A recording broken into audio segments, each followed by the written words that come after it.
جی وعلیکم السلام. وہ سوال ہے آپ کا؟ ہاں جی سوال. ہاں جی کر. پہلے تو یہ تھا کہ پہلے آپ کی ویڈیو دیکھا کرتا تھا تو اوپر نیچے کر دیتا تھا, تو بھائی ابو ہریرہ کی دعوت کی وجہ سے آپ پہ آنا ہوا. اچھا تو ماشاء اللہ. سوال یہ تھا کہ آپ کو پتہ ہے خواجہ صاحب جو ہوتے ہیں ان کا ناچنا گانا یہ تو حرام ہوتا ہے, تو آپ سے جواب چاہیے کیا؟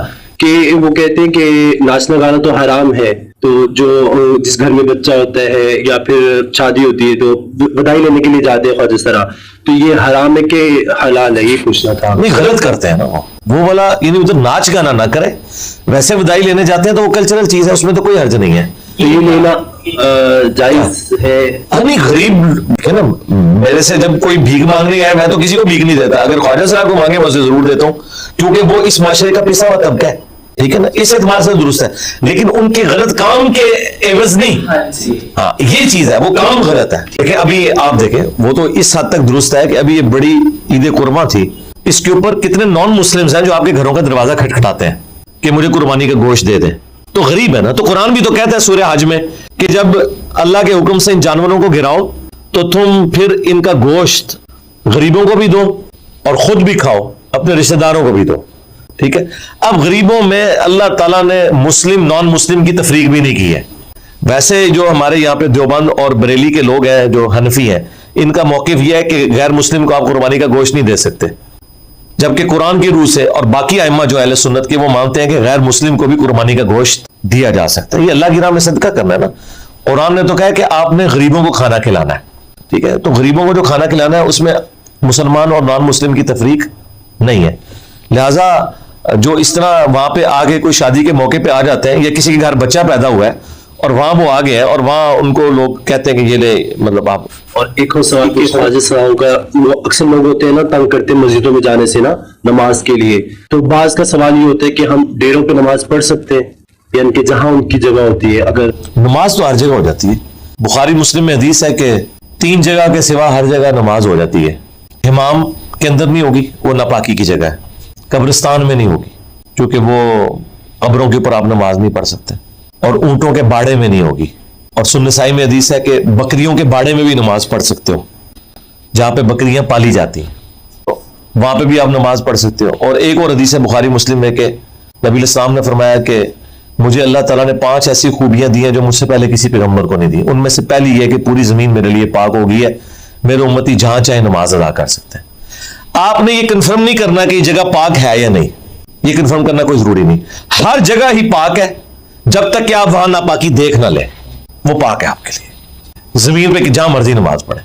رائے میں اب جو نماز ہو رہی ہے تو مسجد تو نہیں ہے نا, وہ جو گراؤنڈ ہے وہ مسجد تو نہیں ہے نا, وہ پاک ہے جگہ.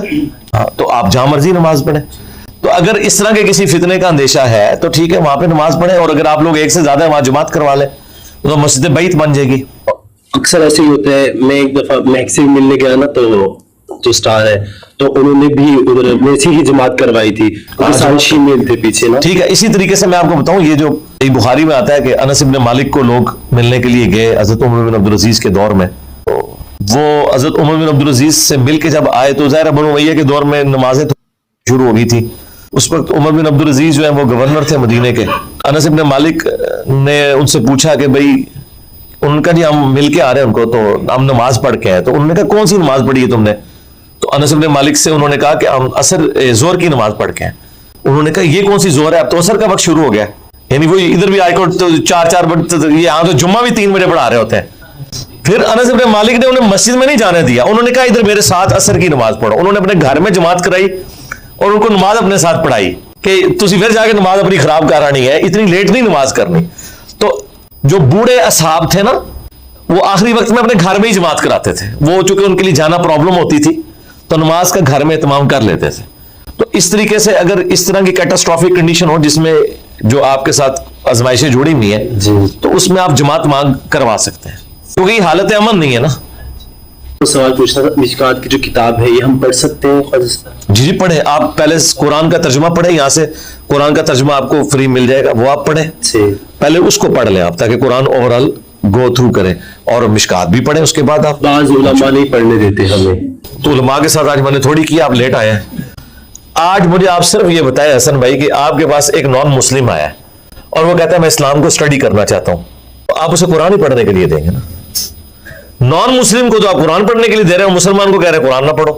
پھر اس سے اگلی بات, آج جو ہماری یہاں پہ مذہبی تنظیمیں اس چیز کا کریڈٹ لے رہی ہیں کہ جی اتنے غیر مسلم مسلمان ہو گئے, ان سے ذرا پوچھیں کہ 11 ستمبر 2001 کے ٹوئنز ٹاور کے اٹیک کے بعد امریکہ میں جو اتنے لوگ مسلمان ہوئے ہیں وہ قرآن کا ترجمہ انگریزی میں پڑھ کے ہوئے ہیں. کتنے لوگوں کی لائف سٹوریز ہیں کہ ہم کسی لائبریری میں گئے ہیں تو قرآن انہوں نے سائڈ پہ پھینکا ہوا تھا اور ہم نے وہاں سے اٹھا لی وہ کتاب پڑھی تو اللہ نے ہدایت دے دی. یار نان مسلم کو تو قرآن پڑھ کے ہدایت مل رہی ہے, اور اس لیول تک ہدایت ملتی ہے کہ اس کے بعد وہ نبی الاسلام کے اوپر اور اسلام کے اوپر کتابیں لکھتے ہیں, اور یہاں پہ مولوی کہہ رہے ہوتے ہیں اس غیر مسلم نے دیکھو کتاب لکھی ہے, تو اس غیر مسلم کے پاس کوئی ڈگری نہیں ہوتی, اس نے خود قرآن پڑھا, اللہ نے اسے ہدایت دی. سب سے بڑی بات جو آج میں نے کی تھی کہ صحابہ کرام اکثریت ان پڑھ تھے, انہیں لکھنا پڑھنا بھی نہیں آتا تھا, لیکن ان کی کریمنگ, یاداشت, رٹا مارنے کی عادت یہ عرب کی گھٹی میں تھی. ہزاروں شعر انہیں زبانی یاد ہوتے تھے, اس لیے قرآن کا اسلوب بھی تھوڑا اس سٹائل کا ہے, آزاد نظم والا سٹائل ہے. تو جب نبی علیہ السلام تلاوت کرتے تھے نا تو ان کی زبان میں تھی, ان پہ اثر کرتی تھی. اچھا یہ کہتے ہیں جی وہ ان کے ٹیچر تھے نبی علیہ السلام, تو آپ بھی ٹیچر کے پاس پڑھیں, بالکل پڑھیں ٹیچر کے پاس, ہم کب کہہ رہے نہ جائے, لیکن ٹیچر سے کہیں کہ یہ بتاؤ قرآن میں کیا لکھا ہوا ہے. یہ نہیں ہے قرآن کی ایک آیت پڑھتے ہیں خطبے میں, اس کے بعد ساری کہانیاں سناتے ہیں. آپ ایون فضائل اعمال دیکھ لیں, یعنی قرآن کی انہوں نے ذکر کا چیپٹر بند ہے, بہت اچھی بات ہے, قرآن کی یاد لکھی ہیں, بہت اچھی لکھی ہیں, اس کے بعد حدیثیں لکھی ہیں بخاری مسلم سے, بہت اچھا ہے.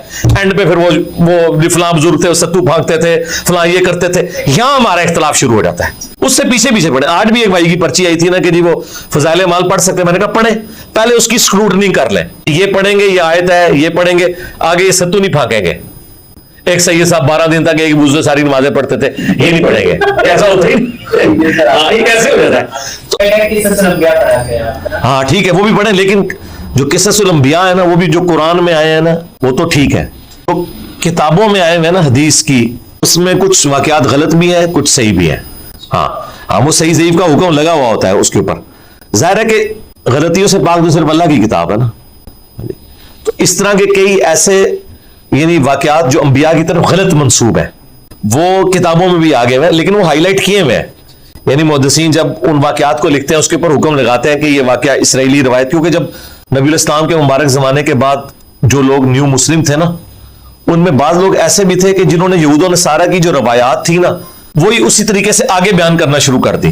اب وہ ہماری حدیث کی کتابوں میں اس لیے آ گئی کہ بڑے لوگ تھے, لیکن ان میں سے اکثر روایتیں جو نبی الاسلام نے نہیں بیان کی ہوئی, وہ کسی تابعی نے کسی تبع تابعی نے بیان کی ہوئی ہے, لیکن اس کا سورس کیا ہے, کوئی یہودی عالم ہو سکتا ہے, وہ صحیح بھی ہو سکتی ہے غلط بھی ہو سکتی ہے. اس لیے قرآن میں ہے, یہ قرآن نگہبان ہے اگلی کتابوں کے اوپر, قرآن بتائے گا کہ کون سا واقعہ درست ہے کون سا غلط. آپ اس سے اندازہ لگائیں جب نجران کے عیسائیوں سے نبی الاسلام کا مباہلہ ہونے لگا تو اللہ تعالیٰ نے سورہ آل عمران کی پہلی تقریباً 80 آیات نازل کی, جس میں آپ کو بتایا گیا کہ یہ کرسچینٹی کس تھاٹس کے اوپر چل رہی ہے. حضرت عیسیٰ ابن مریم کون تھے, ان کی پیدائش کیسے ہوئی, زکریا علیہ السلام کون تھے, یحییٰ علیہ السلام کون تھے. یہ نبی علیہ السلام پہ سورہ آل عمران نازل اس لیے ہوئی تھی کہ آپ سے عیسائی مباہلہ کرنے آ رہے ہیں تو آپ کو بھی پتا ہونا چاہیے کہ کتنا عیسائیت کا درست ہے, کرسچینٹی کا کتنا غلط ہے. اللہ کے نبی کو بھی سکھایا گیا تب انہوں نے بات کی ہے آگے قرآن کے ذریعے. یہ نہیں ہے کہ جو کچھ چل رہا ہے وہ آپ نے ماننا ہے. تو قرآن پڑھیں, قرآن ہی انبیاء کے قصص سارے کے سارے اس کے اندر موجود ہیں. اور صحیح مسلم حدیث ہے, اما عائشہ سلام اللہ علیہا سے کسی نے پوچھا کہ نبی الاسلام کی سیرت اور اخلاق کیسے تھے, انہوں نے کہا قرآن پڑھو, یہی نبی اسلام کی سیرت ہے. ٹھیک ہے نا, قرآن پڑھیں, احادیث پڑھیں, اور انشاءاللہ تعالیٰ نہیں گمراہ ہوتے. میرے دوستوں نے یہ ویڈیو مکمل دیکھ لی تو کیسی لگی آپ کو ویڈیو؟ امید کرتا ہوں کہ آپ کو اچھی ویڈیو لگی ہوگی. آپ کے علم میں اضافہ ہوا کہ نہیں ہوا آپ ہمیں کمنٹس کر کے بتائیے گا, اور ایسی اچھی ویڈیو دیکھنے کے لیے ہمارے چینل کو سبسکرائب کیجیے گا. اوکے, اللہ حافظ.